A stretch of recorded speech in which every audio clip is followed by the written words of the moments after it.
Hello people, good day and welcome back to our YouTube channel, Marjan's Garden. So ayan guys, kakatapos lang natin mag-unbox nitong ating succulents from Ma'am Prenny Rose. And then, ang gagawin natin ngayon guys ay magpapat tayo. So after nating mai-unbox ay magpapat na tayo ngayon guys. Ayan, sineparate ko lang yung video para hindi gaanong maaba. Dito pala guys, nagkaroon ng yung variegated ko na Purple Delight. Nagkaroon siya ng dark sa kanyang stem. So, kaya pala naglagas yung leaves niya guys. So, ito yung nabili ko kay Ma'am Succulent Valley. So, kinat ko na lang siya guys. Ito yung pinakapuno niya. Sana magkaroon siya ng baby. Tapos ito yung top niya. So, kinat ko siya. Ini-air dry ko. So, sinave ko kasi to. Kasi baka mamaya umakyat yung black niya. So, ayan. Dito, ilalagay na lang natin to dito guys. Ayan o. Tapos, yung mga lepropa natin, nandyan lang din. Yan, galing yan guys, dyan sa ating variegated na Purple Delight. So, yung mga baby ng ating Purple Delight dyan na variegated guys, lumalaki na rin. So, ngayon, ang itatanim natin dyan guys, ay yung ating variegated Purple Delight na nabili kay Ma'am Prenny Rose. Ayan. Ito yung siya guys. Meron siya ditong mga kasamang baby. So, di ko alam kung galing din to sa variegated na Purple Delight, pero itatabit to natin doon guys. Ayan, dito. Tatabi natin to dito. So, itatanim na to natin. Ayan. So, ito talaga yung ng pot na to. So, ito na to guys, so, na rat to. So, kinat ko siya. Ayan, na dry naman siya. Pinatong ko lang dyan. So, ngayon, itatanim na natin itong ating mga babies na Purple Delight. Ayan. Ayan. Tanim na natin itong mga babies ng ating Purple Delight. Yan, kasama niyan guys, itong nito. Ayan, yan yung maliliit. So, nung niripat ko kasi yung variegated na yan guys, dito, hindi ko nakita na may ganun pala siya. Kaya, nakita ko yan kahapon. So, inagapan ko kasi baka mamaya lumala. So, mamatay pa, diba? So, masisave ko na yung top niya kapag inagapan ko. Ayan, in-air dry ko siya guys. Kahapon lang yan, pero tuyo naman na siya. And hindi ko pa naman to guys didiligin. Yan, mga ilang days yan guys, pwede na nating diligin. Siguro mga 4 to 5 days. Pero, mas maigi gawin nating 1 week. Pero kasi kapag sobrang, naman guys, sobrang tuyo naman nila, ang tagal nilang mag-roots. So, mas maganda yung moist sila guys, yung potting mix nila. So, ginagawa ko, ini-spray ko to ng water. Ayan. Sobrang init ngayon guys, grabe. Ito talaga na pot na to, matagal na itong naka-ready para dito sa ating variegated na Purple Delight. Matagal na itong naka-ready. Ayan. Ayusin lang natin. Mahirap kasi guys magtanim kapag isa lang yung nagagamit mo na kamay. Kasi yung isa, panghawak natin sa camera. Ayan. So, tama lang naman yung laki nito. Pero, for me, mura-mura na siya, guys. Compare dati, napakamahal kaya ng variegated na Purple Delight. Ayan. So, ayan na siya, guys. So, sana mapalaki natin yan. Ayun yung ibang mga babies, oh. So, dito banda, kapag may nabuhay tayo na, variegated na Purple Delight from leaves, dyan ko ilalagay sa harapan. Ayan, may mga lepropa tayo dyan galing dun sa kinat natin. Tipat ko na lang to dito. Ayan, dyan banda. Ayan. O, diba? Napakalaki ng pot na yan, kaya iingatan ko yan guys sa dilig. Ayan, so ang ganda nila dyan guys kasi mula doon, puro sila purple. Ayan, ito naman na nakarangulated natin na madiba, ay dito ko guys ilalagay, oh. Ayan, dito sa pot na to. And, plano ko tong i-grow light. Ayan. I-grow light ko to, guys. Nilagyan ko siya ng Osmocote, Furadan, and then ito, DE powder yan guys. Yung nabili ko na DE powder na karaan. Marami-rami to, o yan o. Tapos, ayun, sa ilalim. Yan. Nag-stock kasi ako guys, kasi habang may budget pa. Kasi pag wala na akong budget, hindi na ako makakabili niyan. Ayan, ang ganda guys. So, gusto ko yan i-grow light. Ayan. So, next natin, ito. This one. Yung ating, dito ko na lang pala siya guys ilalagay. Dito pala siya. Ito, buti na alala ko. Dito siya banda. Ayan.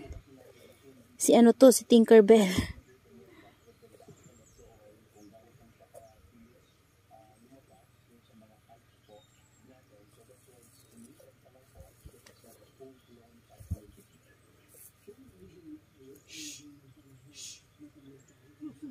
Ayan. So, yan na siya guys. Pinag-isa ko na lang dyan. Ayan. And then, ito, tatanim ko to. Itong ating variegated na Chocomoon stone dito banda guys. Ayan. Dito banda. Kasi, Hala, nalaglag. Wait guys. Ayan na guys, tinanim ko na kasi natutumba talaga siya. So, kailangan ko ng 2 kamay. Ayan, dyan ko muna siya ilalagay. And this one guys, hahanapan ko muna siya guys ng pot kasi wala talaga tayo ngayong pot. Ayan. And maghahanap din ako ng potting mix natin kasi kulang yung ating potting mix. So, meron ako ditong yan, mga vacant. So, yan na lang ilalagay ko dun sa medyo malaking pots para pagtataniman ko dun sa ating, this one, yung ating Thanos. So, ayan guys, babalikan ko kayo after kong ma-ready. Guys, na-ready ko na yung pot ng ating, Thanos and then yung ating isang succulent. So, ayan, lalagyan ko siya ng Osmocote. Yan. Yun din yung isa. Ayan, lagyan natin ng Osmocote. And then, lalagyan ko siya ng Furadan. Ayan. Furadan. This one din. Tapos this one. So, ayan. Tapos, maglalagay tayo ng DE powder. Ayan, nakakatulong din yan sa ating mga succulents guys. Sa ating soil mix.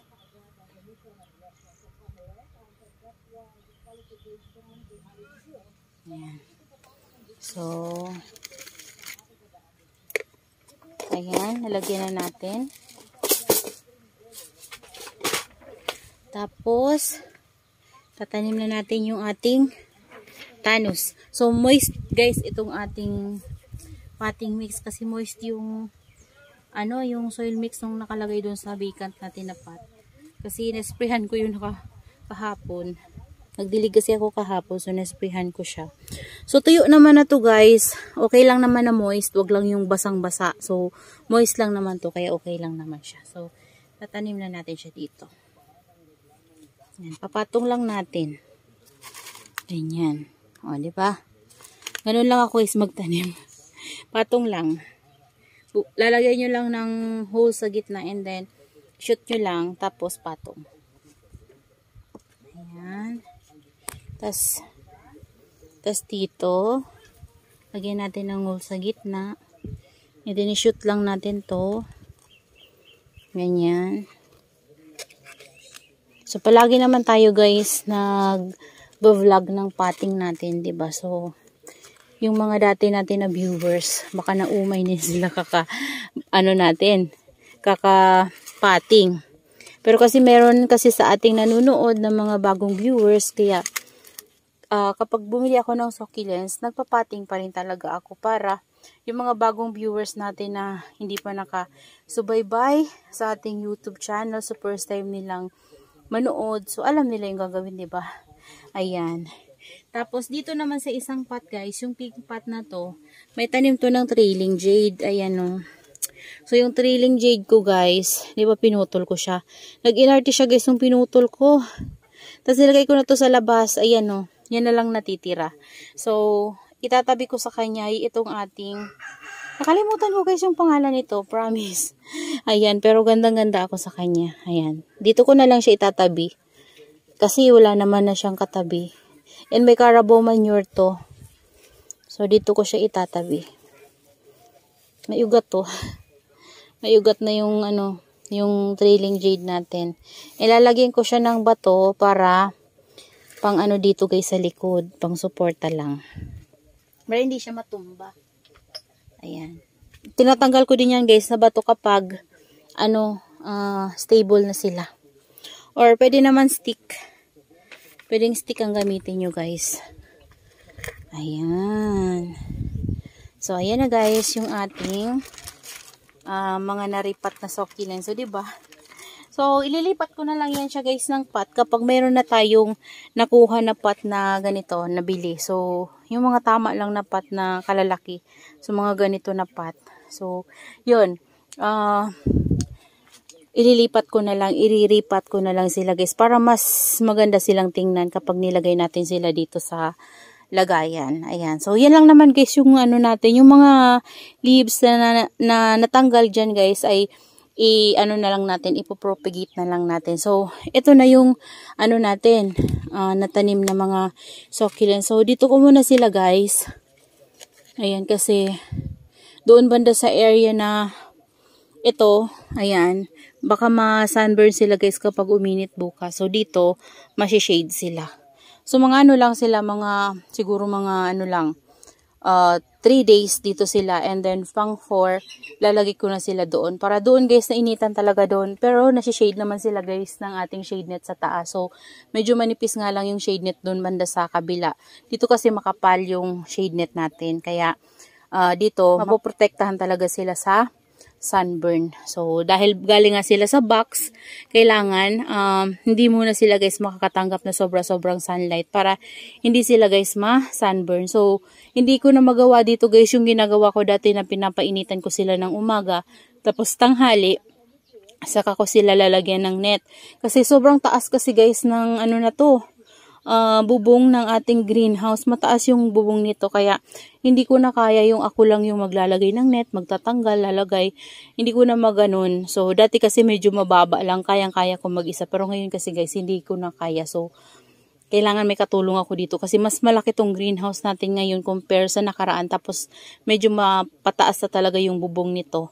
Kaya, hindi ko na magawa yung dati kong ginagawa. Pero mas okay yun sa akin guys, yung pinapaarawan sila ng morning sun. After nating mai-unbox, tinatanim ko, tapos pinapaarawan ko na agad sila guys ng morning sun kinaumagahan. And then, pag 10 a.m., naglalagay na ako ng net sa kanila.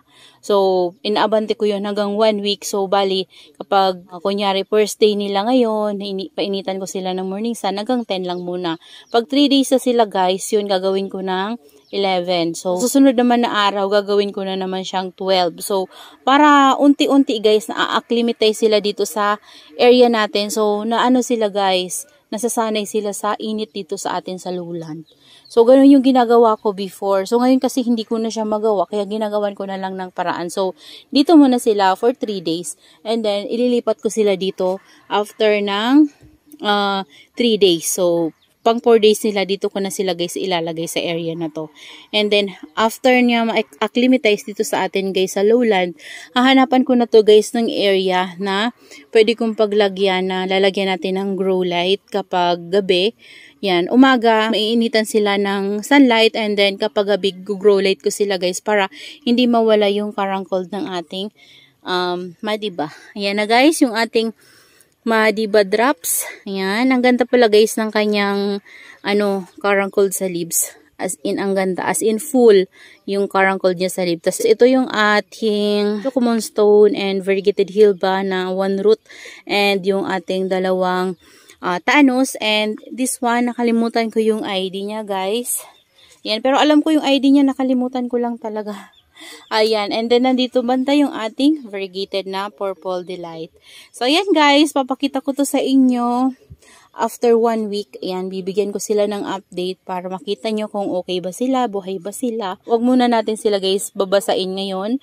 Ayan, okay lang naman kung meron na sila guys roots. And ganito, pwede yung taniman nyo yung yung moist. Kasi na-try ko na talaga yan. Pag moist, bagong dating sa akin, tas moist yung pagtataniman ko, okay naman siya guys. Mabilis nga mag-roots kapag ganun. Kasi yan, galing yan sa Benguet, di ba, pinapadala sa atin sa LBC, air dry na talaga sila. So, ilang araw na silang in-air dry doon. So, tuyo na yung sugat nila guys. So, pagdating dito, parang nare-rest naman na sila, pero nare-rest na sila sa pot nila guys. So, unti-unti mag-acclimatize sila sa atin, magro-root sila. So, yun. Buhay na yan, guys. Basta may lang, tamang circulation lang ng hangin, yan, tapos sunlight. Importante sa kanila, guys, yung morning sun. Kahit hindi na tanghali, morning sun lang, sapat na sa kanila yun, guys, sa mga bago nating tanim na succulents. So, ayan, guys, that's all for today. Yan, sana ay nag-enjoy kayo sa ating repotting. So, kunti lang naman sila. Ayan, sana mabuhay natin sila dito sa lowland, sana maparami din natin sila. Ayan, ito hindi ko alam kung anong plano ko dito, kung tatanggalin ko ba yung kanilang flower stalk o hindi na. Hindi ko kasi alam kung flower stalk ba yan o baby, kaya hayaan ko muna siya guys. So, tingnan natin kung anong magagawa natin dyan sa na yan, kung flower ba yan o baby. Pag baby yan guys, pag malaki-laki na siya, pwede na natin yan i-separate para ma-air dry natin and then maitanim natin. Magkakarots yan guys. Ayan. So that's all for today's video guys, and I hope you enjoy watching and see you on my next vlog. Happy gardening everyone. Bye-bye. Shoutout po pala kay Ma'am Mary Jane Ramos and then kay Sis Babylina Sarita and Mama Donna TV.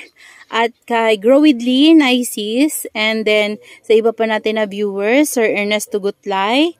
Ayan, so maraming salamat po sa pag-support nyo sa akin. Idolin sis, ayan. So thank you po sa inyong lahat. Sa iba pa natin na mga viewers guys, thank you po sa mga silent viewers natin at sa mga sumusuporta na hindi ko na guys iisa-isahin kung sino-sino kasi syempre napakarami nyo rin. Ayan, maraming salamat po sa inyong lahat. Thank you so much. So, ayan, maraming salamat. Bye-bye.